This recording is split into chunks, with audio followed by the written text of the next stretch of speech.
La semaine dernière, Vladimir Poutine a intensifié sa présence sur la scène internationale lors d'une série de rencontres marquantes. Après un forum sur la coopération au sein de la communauté des États indépendants à Moscou, il s'est dirigé vers le Turkménistan pour s'adresser à un forum international de premier plan. Ce déplacement a également marqué ses premiers échanges avec l'Iranien Ebrahim Raisi, fraîchement élu, soulignant ainsi l'importance des alliances stratégiques pour la Russie. Arrivé au forum intitulé « Les relations entre les époques et les civilisations sont la base de la paix et du développement », Poutine a émergé de sa limousine Urus noire, un modèle haut de gamme que le Turkménistan a été le premier à acquérir à l'étranger.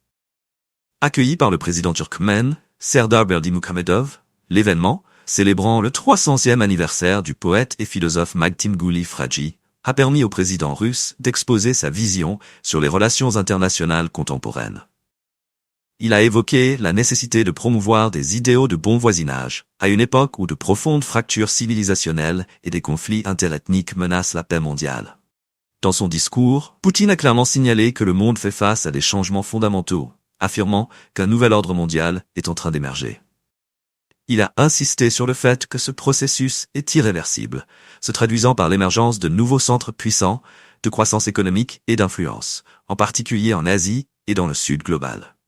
Selon lui, ces entités cherchent à préserver leur souveraineté et leur identité culturelle. Poutine a également réitéré la position de Moscou en faveur d'un dialogue ouvert avec les pays partageant des valeurs similaires, notamment à travers les forums multilatéraux tels que la CEI, l'OCS et l'EAU.